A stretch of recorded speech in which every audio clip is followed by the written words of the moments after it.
what can I do today to start to practice that would allow me to be more self-aware, more conscious? One of the simplest things is we would just say, can you just learn to locate yourself? Just that practice alone, in this now moment, am I above the line or below the line? And how do I know? How do I know I'm above? What indications do I see, or how do I know I'm below the line? You don't even have to worry about shifting yet. Just see if you can just pay attention. So we all have this app that we've been using. It's an app that will remind you several times a day, a question that you put it into the app. And so we just have it about 7 times a day. Just say, where are you? So the phone pings and I look down, where are you? It just reminds me to pay attention, and I just locate myself. So it's a simple first step practice of can you locate yourself? And as you do that, you'll also start to notice other people and where are they? And just that in itself will start to bring you more present. Another one you can do is 4x4s. 4x4 breathing is 4 seconds in, inhale, 4 seconds out, exhale, for 4 breaths. It's really simple. That's a great practice to help you become more available for this moment. Another practice might be noticing what you're feeling in the moment and feel it as a physical sensation. Where is it as a physical sensation in the body? And just be with that sensation. Breathe in and move in around it until it starts to create some kind of a shift in the sensation. So those are 3 simple practices that you could do right away. Don't take very long at all. That multiple times a day you can just check in and say, where am I? Am I above or below the line? Take 4 breaths, 4 seconds in, 4 seconds out, and ask yourself the third one, which is, am I noticing a feeling right now, and where does it live as a sensation in my body? And can I be with it? Just accept it being there just as it is and breathe with it.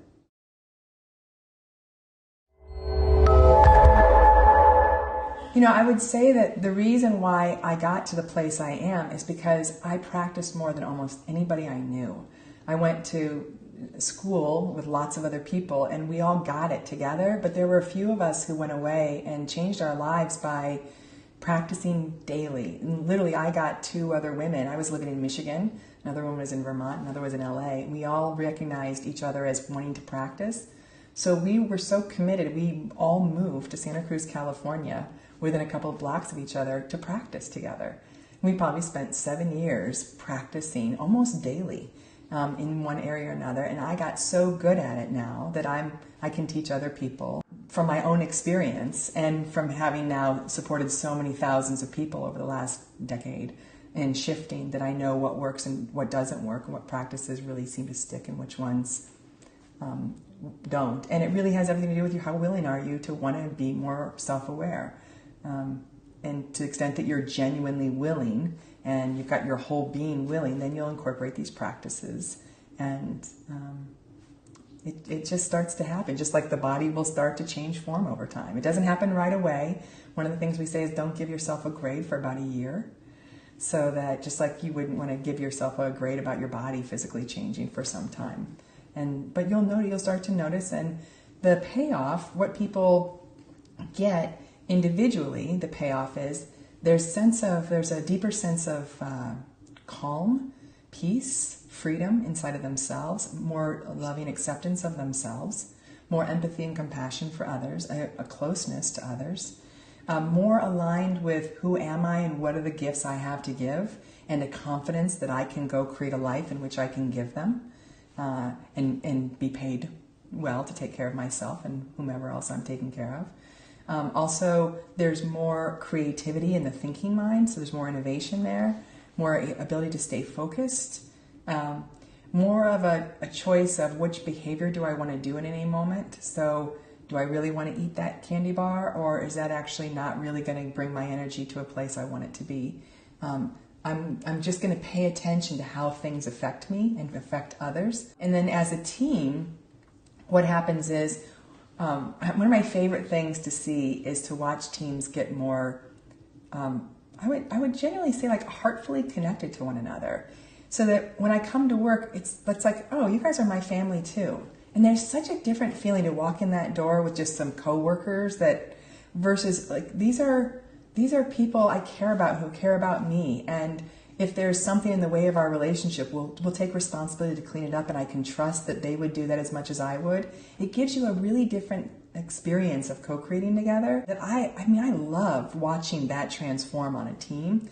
I'm also much more, if I know a little bit about your personality and where you might get stuck and why, the Enneagram system is really helpful for that, for those who don't know Enneagram. But if I know you're a type 8, and I know that you can get scared when you feel like you don't have control and you can get a little bit tough, I can go, oh, she's just getting scared, and I don't have to get defensive or think I've done something wrong. That changes the way we interact so that we don't spend so much time in drama.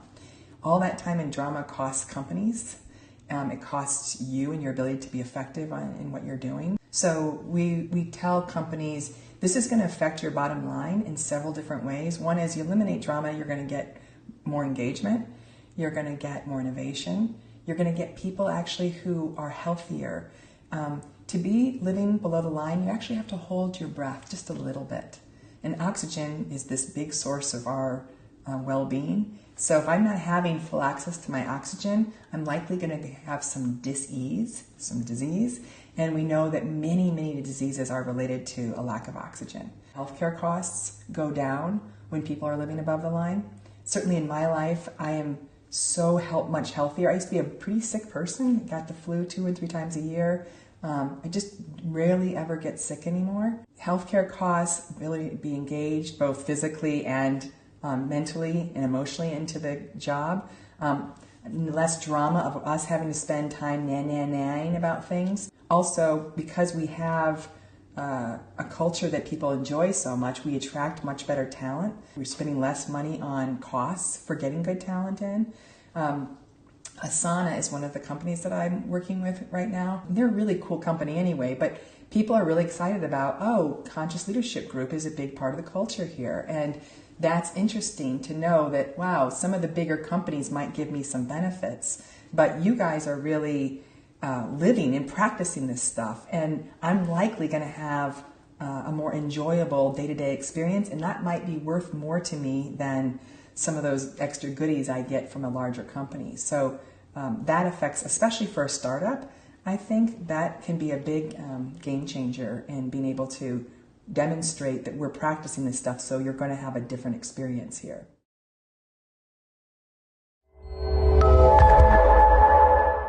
A lot of people ask us the question of what is the best way to use our book, The 15 Commitments of Conscious Leadership. And I would say, first of all, just start with the introduction first and start going through a few of the commitments. And you might even just wait and just stay with commitment 1 or 2 and just stay right there and practice those for a while. I highly recommend seeing if you can get a learning buddy or even a small group. Some of the companies actually have reading groups around this book that they're talking about putting together once the book is out. And I've seen them do that with other books very successfully. I think this book will be great for that. Getting an app that will remind you to do some of these practices throughout the day so that you just take a moment to stop. And these practices should be no longer than maybe a minute or 2. Keep them really simple, and we have practices at the end of each chapter. So maybe for the first month, you just say, I'm just going to do that practice that they recommended, or there's usually 2 or 3 practices in each chapter. So I'm just going to pick those. I'm just going to stay with those for a month. And then next month, I'll pick up some new practices. And I also recommend getting a learning buddy that you meet with once a week for a half hour. Maybe it's over lunch, and just say, what's your practice? How's it going for you? And how are you above the line and below the line right now at work? And just to keep a conversation going so it stays current in your mind. And you've got somebody who's open and willing to hear about what's going on, and you can listen back and give each other feedback. So that's another great way to use the book. On our website, the Conscious Leadership Group has a website called conscious.is. We have guided meditations there. We have some free exercises you can download. There are videos to watch. And so all of those things, we're going to keep populating that with as much content as we can to offer free support to everybody. And so we would say use the book in collaboration with the website, because there'll be lots of things that will support what the book is talking about. The Conscious Leadership Group wants to work with organizations where those who are most influencing culture, typically CEO, president, that they've really bought in first. We find that if they're not bought in, it's not going to work long term. And not only are they bought into the idea, but they're willing to practice. And they're willing to stand for others practicing as well. So we often have them read the book, obviously, but then come to a retreat where we get to see, do you really want to bring this in? Are you really willing to live this stuff? Because it's not something to just bring in haphazardly. My experience is that actually can create more drama. If you're going to bring it in, you want to bring it in and do it well. And then usually we start with a 2-day offsite with the team to help them really learn to integrate it, some of the good basics after those 2 days. And then we come in on some kind of we agree basis, whether it's monthly or every other month or quarterly, and come in and slowly integrate the 15 commitments into the culture. If you're not the leader, maybe you give the book to the leader and say, I read this would be really fun to be working at a company like this. The 2 companies that we worked with in Chicago both just got rated the best places to work, which was really fantastic. And both of them pointed to this work as being the influencer on their ability to win that award, each one by a different service. One was the Chicago Tribune and the other one was Crain's.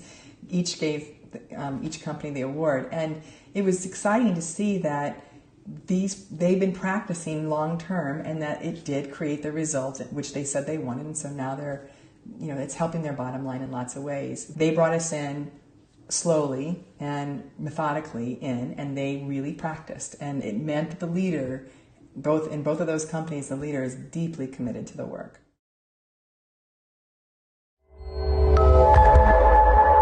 So the 15 commitments is a map that we have created, Jim Defmer, Kaylee Klemp, and myself. We wanted to really carefully map out what we saw was what presence looked like versus what unconsciousness looked like, what conscious versus unconscious looked like. And so we started to see, for example, when you're conscious, you speak with candor. You reveal rather than conceal. When you're unconscious, you control and are defensive and then do that concealing. And so we wanted to map that out. So we have 15 of these nuanced out. We thought 15 is a lot. We got a lot of feedback. 15 is a lot. So we tried to eliminate some, and we really found that we could take away maybe one that kind of blended into another, but outside of that, they really do all have these very distinctual ways we can define above and below the line. So we wanted to make sure that if you really want to master presence, then you're going to want to know about all these unique ways to live above versus below the line. So that's where the 15 commitments came from. And each commitment has a conscious version. So commitment number 1 is, I commit to take radical responsibility for the circumstances of my life. I'm the co-creator of my life. Whereas below the line, the commitment says, I commit to living from a place of being at the effect of, by blaming and not feeling at all like it's mine to create. And so from that place, I'm living more like, I would say, like seaweed in the ocean. That's just, this is happening and it's not mine to choose. Whereas from above the line, I go, wait a minute, the current might be here, but I get to be in relationship to the current how I want it to be. So we wrote the book, The 15 Commitments of Conscious Leadership, with one commitment being talked about per chapter. And we gave examples of either a leader or the leader's team, how they lived below the line, and then how they were able to shift to above the line, or another group, what another group did above the line. They gave an example. And each of the chapters has practices, because one of the things that we see is it's one thing to understand this mentally, this content, and I think actually a lot of people do mentally understand the difference. But being able to actually shift is a whole different ballgame, and that comes with practice. So what we say is, if you wanted to physically change your body, I mean, I could think about all the things I know could happen to change my body, but that's not going to make my body change. My body will change when I do the exercises. So we would say the same thing with consciousness, that your consciousness will change when you do the exercises. So a big part of what our group does, the Conscious Leadership Group, is we come in and we help implement practices, exercises that you're going to do as an individual, that you'll do with a learning partner, and that you'll do as a team. And that you'll have these practices that you'll do each month that are related to the commitment that you're working on, so that the group gets to embody it, so it becomes a way of life. It's not just a great idea. but it's incorporated and you build your muscle, so to speak, for how to shift. When we bring the 15 commitments into organizations, we get a wide variety of reactions. So some people say, yeah, I've been learning about some of these things, this makes sense, but probably more so than not, people go, whoa, this is different. And in some cases, this seems radically different. So we actually welcome the skepticism, we welcome all of the doubting, that's part of the process. We think it's intelligent, we want to learn from it. And what we say is, stay curious, right? So stay above the line, stay curious. Don't do it because we say it's the right thing to do. Try it on. Use it as an experience and then tell us what you got from the experience. And what happens pretty reliably is people go, wow, I like that experience. That worked.